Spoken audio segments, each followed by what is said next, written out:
Okay, so from the video before, this is what I covered. So let's just do a quick synopsis right here. If I were to do x plus y to the sixth, I know I can use Pascal's triangle, which remember I got 1, 5, 10, 10, 5, 1. That came from adding 1 and 4. That made 5. 4 plus 6 made 10. 6 plus 4 made another 10. 4 plus 1 made 5. So I know I can get the sixth row by doing the same thing from row 5. Okay, so moving forward to the next screen. So I know it's going to start with 1. 1 plus 5 is 6. 5 plus 10 is 15. 10 plus 10 is 20. 10 plus 5 is 15. 5 plus 1 is 6. And then we're going to have just plain old 1.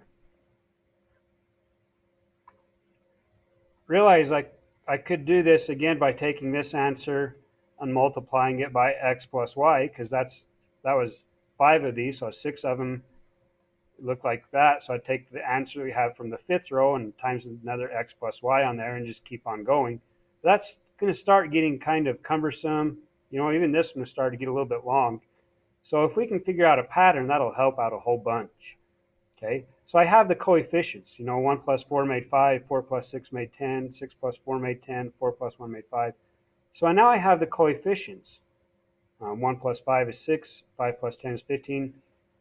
Now let's remember that in the video before, the powers on every term are going to be 5. So on every one of these, the powers make 5, which is the same as this. Okay, the powers on this one, every one of them, if I add those together, so that's 4, that's 4, that's 4, that's 4, that's 4, same as that. And the same thing on all of them, okay? So now that I'm to the sixth row, all of these powers are going to combine to be 6, okay? So these powers are going to be 6 when I'm done with them.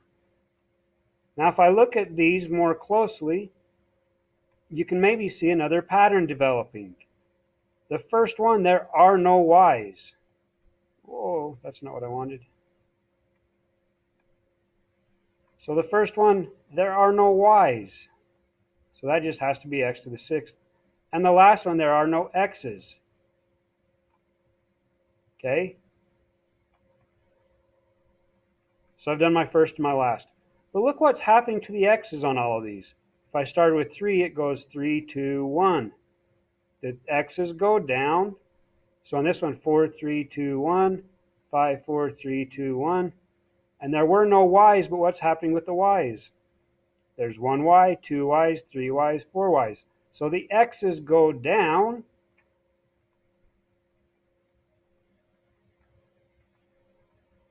So my x's are going down. So see that? 6, 5, 4, 3, 2. So my x's are going down. So 6, 5, 4, 3, 2, 1. And then I hit a 6, but remember that's on your y.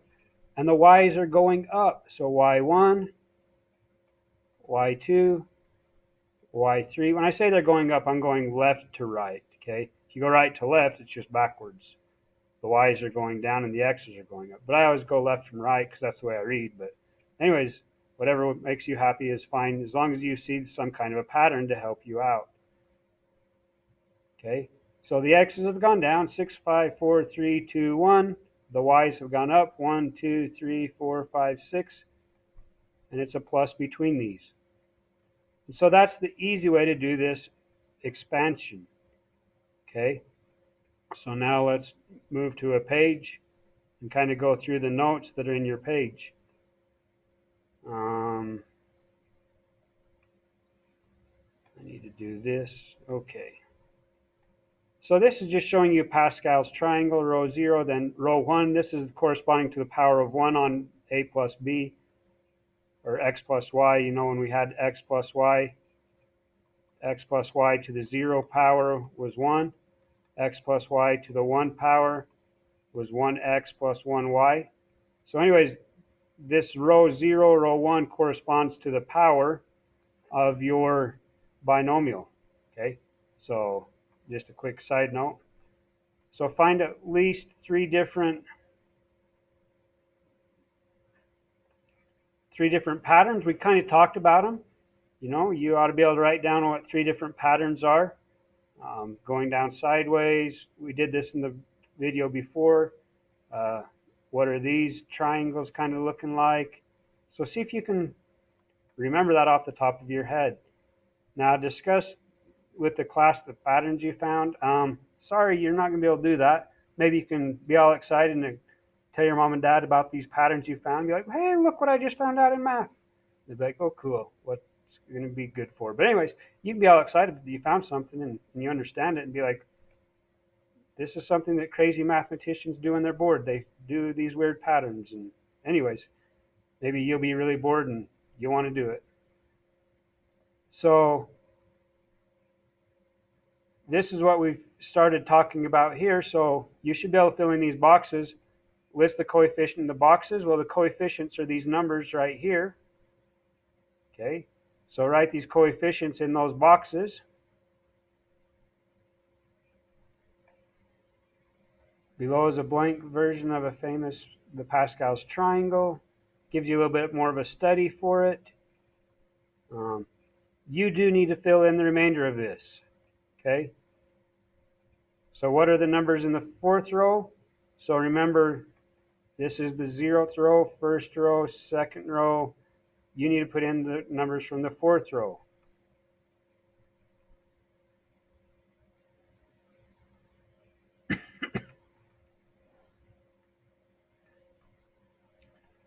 Now, how many terms are there in the answer? So this was kind of an interesting thought. If we go back to this, remember that this was, and I had x's and y's, so I guess I had to do a's and b's here. A to the third plus, remember how these went? On our third row, we had 1, 1, 1, 1, 2, 1, 1, 3, 3, 1. 3a squared b plus 3ab squared plus b cubed. My a's went down and my b's went up. This power corresponds to this row, 3, 2, 1, 0. Okay, so how many terms are there? There are 4. What are the coefficients of the terms? 1, 3, 3, 1. How many terms are there on the fourth one? Well, there are 5 terms. 1, 2, 3, 4, 5. What are the coefficients? 1, 4, 6, 4, 1. How do the coefficients of your expanded binomial connect to Pascal's triangle? So I went over that in the other video. Hopefully you're seeing that they are the same. Okay. Look back at x plus y to the fourth, and we found a pattern in the coefficients, but is there a pattern in the exponents of x and y? We talked about that. So now let's look at number 8 right here. Okay, that's a new one that I wanted to talk about. Instead of a y, it has a 2, but it's going to follow the same pattern. But everywhere there was a y, so first of all, let's hurry and look at Pascal's triangle. 1, 1, 1, 1, 2, 1. Oh, never mind. It's showing up right here. That's going to be quicker. I'm going to cheat. Use this. So we're going to have 1, 5, 10, 10, 5, 1. So if I were to write it up here, 1, 5, 10, 10, 5, 1, that would be x to the 5th plus, remember your x's are going down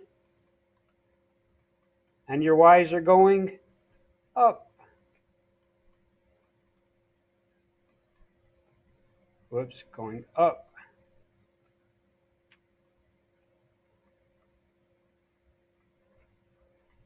And everywhere I look across here, those powers add up to be 5 on each term. So the powers on each term add up to be 5. So now, everywhere there was a y up here, So the x's are going to stay the same because that didn't change. So these x's are all the same. Nothing changed. But the y's have all been replaced with 2. So everywhere there was a y, there's now a 2.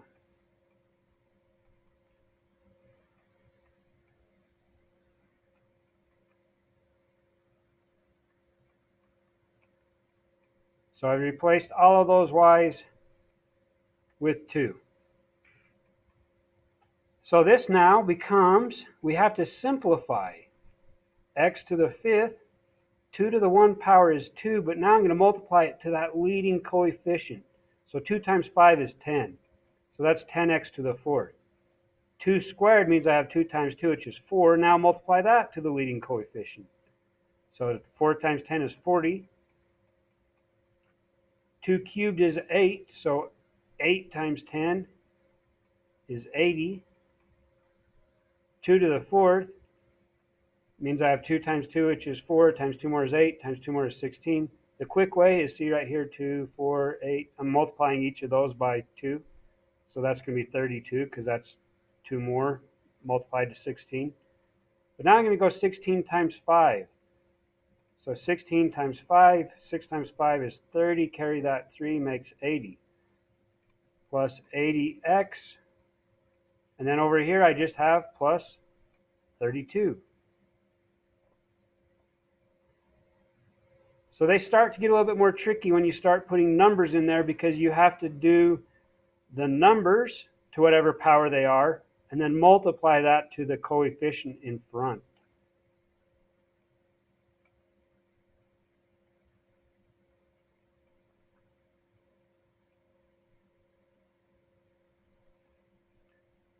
Okay, so we've already kind of done these, so that's pretty good on this. I'll go through and work on the next practice assignment for you and work out some of those problems for you. But anyways, that's a good idea on these notes. Maybe let's do one more problem just so I can show you how crazy they really can get.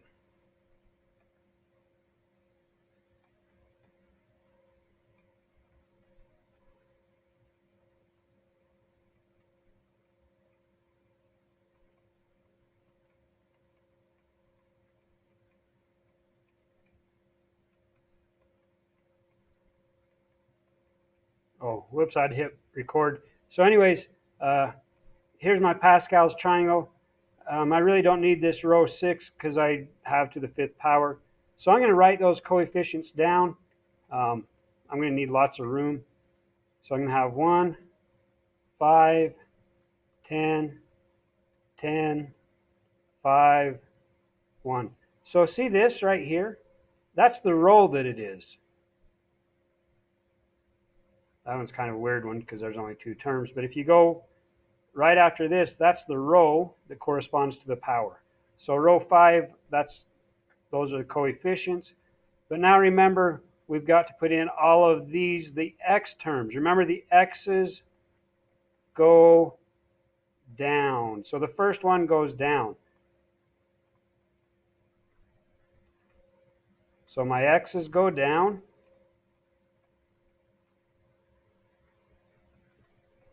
And the y's go up. Whoops, there's nothing there. So it starts at 0 y's and then it goes 1 y. And the negative goes with it.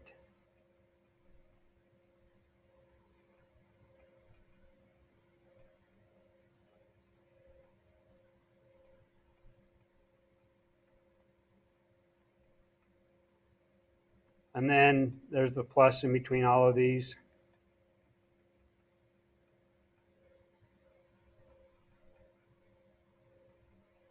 Okay. So now I'm going to start with my 2 to the 5th. So 2 to the 1 is 2. 2 squared is 4. 2 cubed is 8. 2 to the 4th, so I'm just multiplying by 2 each time. 2 times 2 is 4. Times 2 more is 8. Times 2 more is 16. 2 to the 5th is 32. So 2 to the fifth is 32 times 1 is just 32x to the fifth. Okay, 3 to the 1 power equals 3, and we should put it negative 3. Negative 3 squared is a positive 9. Negative 3 cubed, so I'm multiplying this 9 by another negative 3, makes negative 27. Negative 3 to the fourth, that's really 9 times 9, which is 81. And negative 3 to the fifth, so I'm going to take 81 and multiply it by 3. Whoops. So that's 243, and a positive times a negative is a negative. So those are my numbers for the 3 to the fifth and 2 to the fourth and 3 to the fourth and so forth. So on this one, I'm just going to write all of these numbers down still. So plus 5, plus 10, plus 10, plus 5, plus 1. So these pink numbers, those are my 2's. So 2 to the fourth is 16.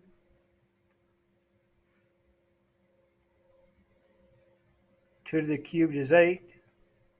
2 squared is 4. 2 to the 1 is 2. Now I'm going to do the blue numbers. Negative 3 to the 1 power is negative 3. Negative 3 squared we said was 9. Negative 3 cubed is negative 27. Negative 3 to the fourth we said was 81. And negative 3 to the fifth is negative 243.